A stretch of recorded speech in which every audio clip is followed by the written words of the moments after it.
Last Monday को दिल्ली में एक इवेंट था, डायरेक्ट सेलिंग टुडे एक मैगजीन आती है, तो उन्होंने भी कुछ अवार्ड्स दिए, काफ़ी सारी डिग्निटरीज वहाँ पे थी।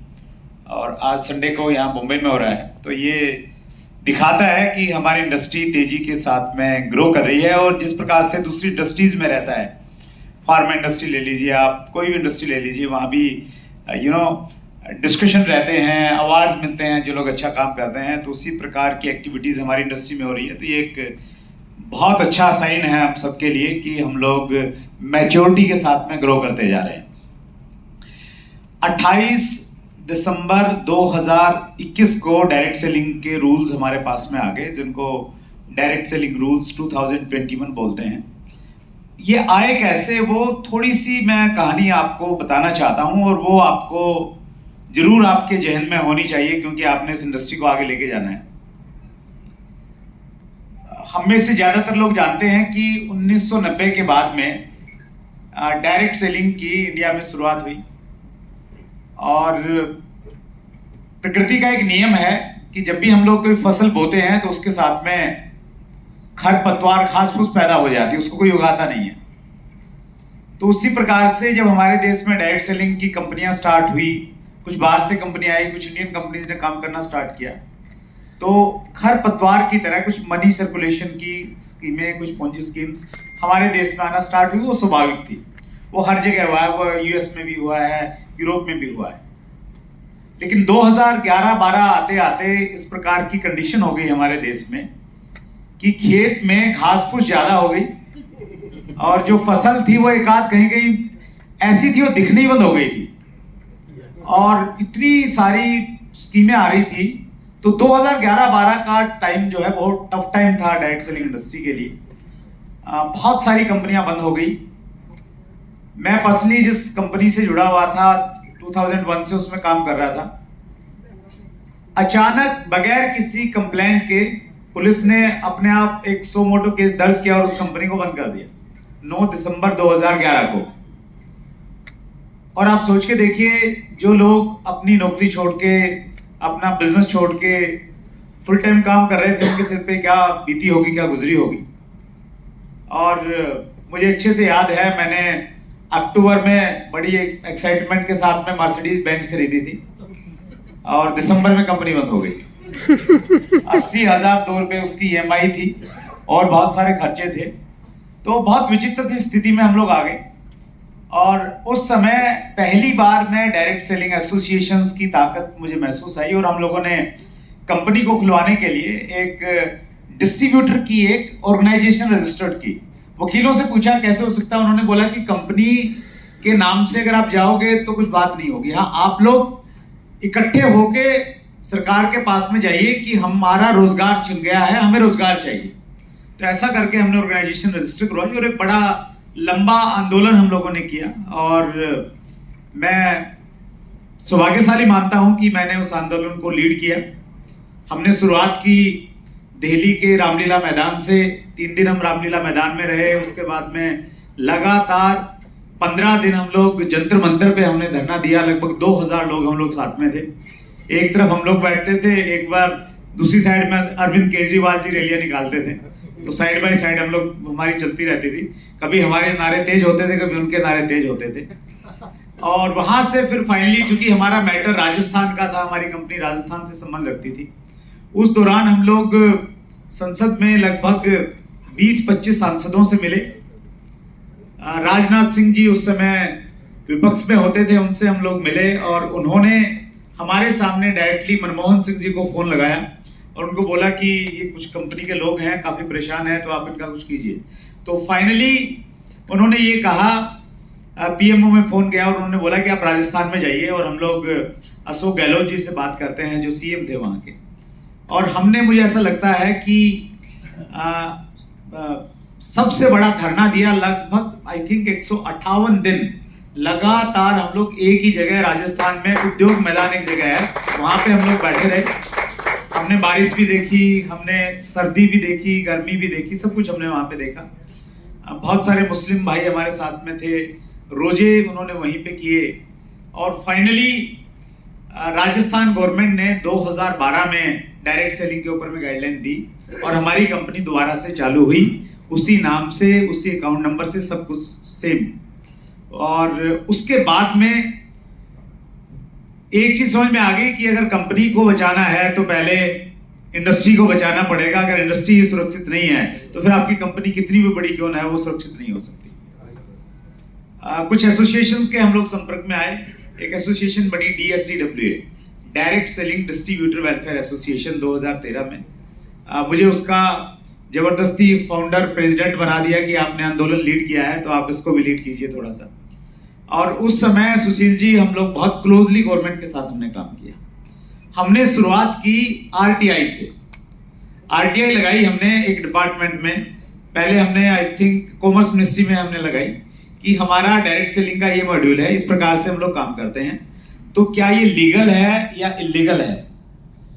तो वहां से हमें गोलमोल सा रिप्लाई आ गया। फिर किसी ने बोला आप कंज्यूमर फेयर मिनिस्ट्री में लगाइए, तो हमने कंज्यूमर फेयर मिनिस्ट्री में RTI लगाई। तो उन्होंने भी हमें घुमा दिया कि आपका जो काम है वो हमारी मिनिस्ट्री के तहत नहीं आता है, आप फाइनेंस में जाइए। फिर हमने फाइनेंस में RTI लगाई और फिर वो सारी RTI, हमारे एडवोकेट राणा थे, बहुत इंटेलिजेंट थे, दुर्भाग्य से भी है नहीं उस दुनिया में। तो उन्होंने कहा कि हम ये सारी RTI लेके हम प्राइम मिनिस्टर ऑफिस में लगाते हैं। उन सारी RTIs की कॉपी लेके हम PMO में गए और हमने ये कहा कि भाई इतने सारे लोग जुड़े हुए हैं, वर्ल्ड वाइड ये इंडस्ट्री है, अमेरिका में चल रही है, यूरोप में चल रही है, ये लीगल है नहीं है, हम करें बंद कर दें, कुछ तो आप बताओ। और उसके बाद में एक इंटर मिनिस्ट्रियल कमेटी बनी, क्योंकि यही क्लियर नहीं था कि ये कौन सी मिनिस्ट्री के तहत आती है। इंटर मिनिस्ट्रियल कमेटी बनी जिसमें 7-8 मिनिस्ट्री थी, उसमें कॉमर्स था, उसमें लॉ मिनिस्ट्री थी, उसमें फाइनेंस था, उसमें कंज्यूमर अफेयर मिनिस्ट्री थी। और बीच बीच में वो इंडस्ट्री का प्रोस्पेक्टिव जानने के लिए स्टेक होल्डर से हम लोगों को भी अपनी मीटिंग्स में इन्वाइट करते थे। तो लगभग 4-5 मीटिंगें हुई, 6-6 महीने में एक मीटिंग होती थी, बड़ा लंबा टाइम निकल गया। और फाइनली ये तय हुआ कि कंज्यूमर फेयर मिनिस्ट्री इस काम को देखेगी। अब हमें रास्ता मिल गया कंज्यूमर फेयर मिनिस्ट्री के यहाँ हमने जाना है। और हमारी एक डिमांड थी कि डायरेक्ट सेलिंग के ऊपर में, क्योंकि हमें मालूम था कानून बनना उतना आसान नहीं है, वो एक बहुत बड़ी लंबी प्रक्रिया है। तो पहला आसान तरीका ये है कि गाइडलाइन आ जाए, गाइडलाइन मिल जाए हमें। और हम लोग नेटवर्किंग वाले लोग हैं, फॉलो अप करना हमारा बहुत स्ट्रॉन्ग है। जब तक बंदा फोन हमारा ब्लॉक नहीं कर देता तब तक हम उसका पीछा नहीं छोड़ते हैं। तो उसी स्किल का हमने इस्तेमाल किया। और सुशील जी मेरे पास में ज्यादा नहीं तो 100 पासेस हैं। जब हम लोग मिनिस्ट्री में जाते हैं ना तो पहले पास बनवाना पड़ता है। हर हफ्ते एक चक्कर फॉलोअप के लिए मैं और एक हमारे साथी हैं राजीव गुप्ता जी, वो वाइस प्रेसिडेंट हैं FDSM federation of direct selling association में। हम हर हफ्ते हमारा पक्का चक्कर था वहां पे जाना, फॉलोअप करना। और कई सारे सेक्रेटरीज आए, बदल गए। कांग्रेस गवर्नमेंट से हमने शुरू किया था, mister Thomas consumer fair ministry थी, फिर सरकार चेंज हुई, मोदी जी आ गए, थोड़ा सा वहां का माहौल कुछ बदला और धीरे धीरे चीजें बदलती गई। और फाइनली सितंबर 2016 में हमारे पास में गाइडलाइंस आई। और अभी फिर गाइडलाइंस तो हमारे पास में आ गई थी, गाइडलाइंस को लेके फिर इश्यूज थे। गाइडलाइंस स्टेट गवर्नमेंट ने उसको स्टेट गवर्नमेंट ने अडॉप्ट करना था और अपने स्टेट के लिए नोटिफिकेशन जारी करने थे। तो अलग अलग स्टेट ने अलग अलग रूल्स उसमें निकाल दिए, तो और कॉम्प्लिकेशन स्टार्ट हो गए। और गाइडलाइन जो है वो कोई बहुत मजबूत चीज नहीं थी। गाइडलाइन इशू भी की गई थी और गाइडलाइन को कोई भी सेक्रेटरी या कोई भी मिनिस्टर एक नोटिफिकेशन के साथ में कैंसिल भी कर सकता था। तो ये तय था कि जब तक हम लोग कानून में नहीं आएंगे, संविधान में हमारा डायरेक्ट सेलिंग का नाम नहीं आएगा, तो तब तक चीजें नहीं हो पाएंगी।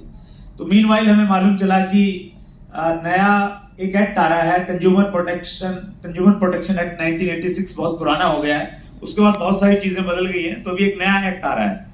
तो हमें मालूम चला तो हम लोग घुस गए कि जी डायरेक्ट सेलिंग को हमें इसमें लेके आइए। और हम लोग कामयाब रहे मिनिस्ट्री में, जो अधिकारी थे उनको कन्विंस करने में कि डायरेक्ट सेलिंग आना चाहिए। एक काफी बड़ा कस्टमर बेस है।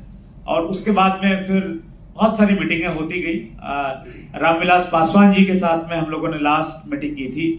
नहीं, गाइडलाइन के बाद में भी रामविलास पासवान जी ने काफी बड़ा रोल प्ले किया रूल्स को लेके, और फाइनली रूल्स आ गए। तो अच्छी बात तो ये है कि रूल्स आ गए हैं। डायरेक्ट सेलिंग जो कंज्यूमर प्रोटेक्शन एक्ट है, कंज्यूमर प्रोटेक्शन एक्ट के अंदर डायरेक्ट सेलिंग की डेफिनेशन आ गई है, नेटवर्क की डेफिनेशन भी वहां पे आ गई है। राजेश जी एक कंफ्यूजन की बात कर रहे थे। जो रूल्स हमारे पास में आए हैं, रूल्स में पिरामिड की डेफिनेशन तो है, नेटवर्क ऑफ सेलर्स की डेफिनेशन रूल्स में नहीं है। लेकिन अच्छी बात क्या है, वो मेन एक्ट में है।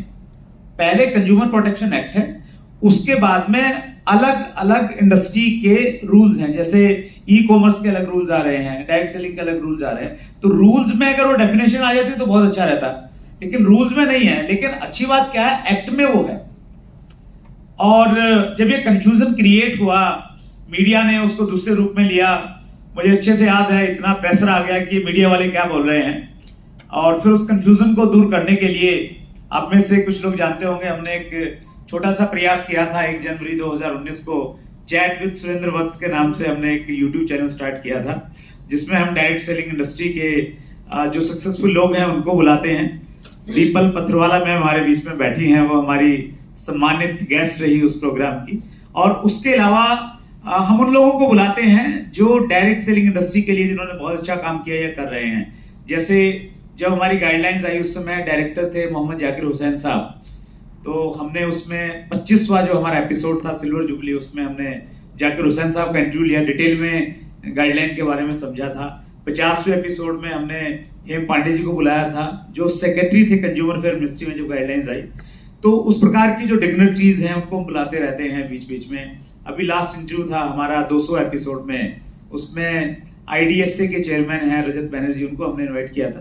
तो डायरेक्ट सेलिंग इंडस्ट्री के अलावा जो दूसरे लोग हैं जिसकी वजह से डायरेक्ट सेलिंग इंडस्ट्री को जानते हैं, और वो अगर कुछ बात कहें तो उसका एक अच्छा असर पड़ता है, जिसमें डॉक्टर विवेक बिंद्रा हैं, उनको हमने बुलाया, डॉक्टर उज्जवल पाटनी को बुलाया, संतोष नायर साहब को कई बार हमने इंटरव्यू लिया और उनसे पूछा कि आप डायरेक्ट सेलिंग के बारे में क्या जानते हैं।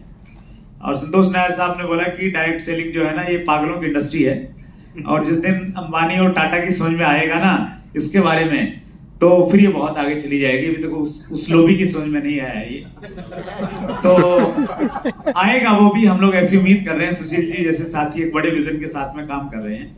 तो मैं आप सब साथियों को ये जर्नी इसलिए बताना चाह रहा हूं, इसलिए बताई है कि आसान नहीं था डायरेक्ट सेलिंग के रूल्स आना। हमें बड़ी आसान सी चीज लगती कि डायरेक्ट सेलिंग के रूल्स आ गए, मिठाइयां बांट दो, बहुत मजा आ गया।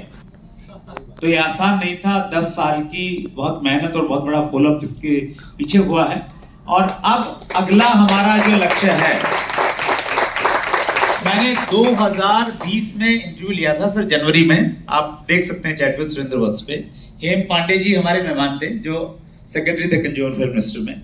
तो मैंने उनको ये पूछा था कि सर हम एक रेगुलेटरी बॉडी की डिमांड करते हैं, जैसे IRDA को गवर्न करने के लिए, इंश्योरेंस कंपनीज को गवर्न करने के लिए IRDA है, कम्युनिकेशन टेलीकॉम के लिए ट्राई है, तो ऐसे डायरेक्ट सेलिंग के लिए भी एक बॉडी होनी चाहिए। तो उन्होंने बहुत लॉजिकल उसका रिप्लाई दिया था। उन्होंने बोला था कि डायरेक्ट सेलिंग इंडस्ट्री का भी टर्नओवर इतना ज्यादा नहीं है, क्योंकि अगर कोई भी बॉडी बनेगी तो उसके ऊपर खर्चा होगा।